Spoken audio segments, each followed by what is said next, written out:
લડાઈમાં વિજયી ભવ પ્રાણેશ્વરી. મેં અનેક વાર કહ્યું છે કે મારું નામ પ્રાણેશ્વરી નહીં રાજેશ્વરી છે અને હું હંમેશા જીતીને જાઉં છું, હારીને નહીં. તું એવું ન બોલ, તું હંમેશા હારીને જ આવી છે. ખેર, આજે ગોકુળ અષ્ટમી છે. હું ભગવાનને પ્રાર્થના કરીશ કે તું જુગાર રમવા જા અને તું જ્યાં પણ જુગાર રમવા જાય ત્યાંથી જીતીને જ આવે.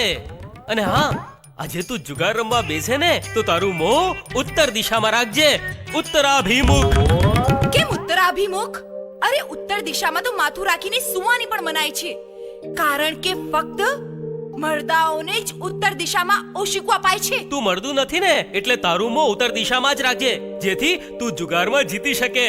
જો પાના સારા ન આવ્યા ને તો આપણું પત્તું કપાઈ જશે. આપણું પત્તું કપાઈ જશે? અહો, બહુ ભૂલકણી છે તું. અરે યાદ કર, લેણિયાતોએ આપણને ધમકી આપી છે ને કે 8 દિવસ પછી જો એમનો કરજો ચૂકતે ન કરીએ તો એ લોકો તને ઉઠાવી જશે. પણ મને લઈ જઈને કરશે શું? અરે કરે, કંઈ પણ કરી શકે. પણ હું એમને કંઈક કરવા દઈશ તો ને, એમને મોકો જ નહીં આપીશ. આજે તો હું 50 લાખ જીતીને જ આવીશ. 50 લાખ પૈસા? રૂપિયા.